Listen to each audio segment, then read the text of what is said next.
पैसों की जाल में फंसकर आदमी बहुत कुछ खो देता है। पैसों की जाल में फंसकर आदमी बहुत कुछ खो देता है। जब तक बात समझ में आती है तब तक बहुत देर हो चुकी होती है।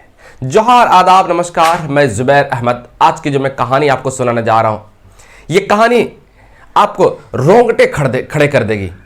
एक बार किसी गांव में कुम्हार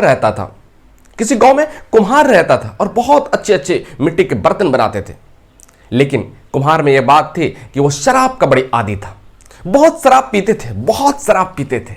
उसके बाद हुआ ये कि एक दिन शराब पी करके आ रहे थे और घर आने के क्रम में उनका पाँव लड़खड़ाते हैं। और जब पाँव लड़खड़ाते हैं ना, वो गिर पड़ते हैं ना, और सर में चोट लग जाती है। चोट शीशे था, कांच का टुकड़ा था, और कांच का टुकड़ा सर में पड़ जाता है। और जब सर में लगता है तो वो खून से लथपथ हो जाते हैं, खून से लहूलुहान हो जाते हैं। किसी तरह से उठ करके जो है ना घर तक पहुंचते हैं। सुबह उसको होश आता है तो फिर जाते हैं वैद्य जी के पास। और वैद्य जी के पास जब जाते हैं ना, वैद्य जी पट्टी करते हैं और वैद्य जी कहते हैं ये घाव तुम्हारा गहरा है, भरने में थोड़ा सा टाइम लगेगा, और भरेगा भी तो यहां पर एक निशान रह जाएगा। उसके बाद दवाई देते हैं और वो शराबी व्यक्ति वहां से आ जाता है, कुम्हार वहां से आ जाता है। कुछ दिन के बाद उस राज्य में अकाल पड़ जाता है, बारिश होने ही नहीं लगती, सूखा पड़ जाता है। उसके बाद ये सारे गांव के सारे लोग, उस राज्य के सारे लोग दूसरे राज्य में जाने के निर्णय लेते हैं। और ये कुम्हार भी निर्णय लेते हैं जाने का, जाने लगते हैं और दूसरे राज्य में जाकर के राजा के पास जाकर के राजा से नौकरी मांगते हैं कि कहीं पे कोई छोटा मोटा काम दे दीजिए।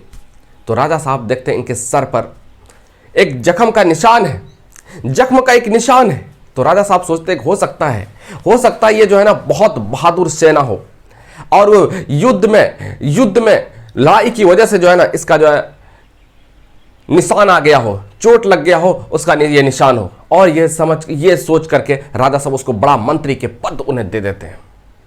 जब दे देते हैं पद तो वहां के राजकुमार और भी जो मंत्री पहले से थे वो सब जलने लगते हैं कि यार अभी तो आया था और इतना बड़ा पद। उसके बाद कुछ देर के बाद लड़ाई होनी थी, अटैक होनी थी, युद्ध होना था। इसको भी लेकर के चलते हैं। राजा साहब पूछते हैं कि तुमको नेतृत्व करना है, और ये शराबी, ये जो कुम्हार था, ये शराबी था, जो मंत्री का पद मिला था इनको, ये कहते हैं कि हम तो राजा का भरोसा जीत चुके हैं, हमने तो राजा का भरोसा जीत चुका है। अब इसकी सच्चाई अगर हम बता देते हैं तो शायद कोई प्रॉब्लम नहीं होगा, राजा खुश हो जाएंगे। जब बताते हैं राजा को, राजा इनसे पूछते हैं कि तुम्हारे सर में चोट किस युद्ध में लगी थी। तो ये व्यक्ति कहता है कि राजा साहब दरअसल मैं कोई योद्धा नहीं हूं, दरअसल मैंने कोई युद्ध में नहीं लड़ा आज तक। मैं एक कुम्हार हूं, मिट्टी के खूबसूरत बर्तन बनाता हूं, लेकिन मैं शराब का आदी था। शराब पी करके आ रहा था, रास्ते में मेरी पाँव लड़खड़ाया, मैं गिर गया, मेरा सर जो है ना कांच के टुकड़े पर पड़ गया, और जिसकी वजह से जख्म हो गए, और उसी के ये निशान है। राजा को बड़ा गुस्सा आता है, कहता तूने मेरे साथ दगाबाजी की, तुम्हें पहले क्यों नहीं बताई, और इतना बड़ा पद लिए बैठे हो। दफा हो जा मेरे सामने से, चला जा मेरे सामने से।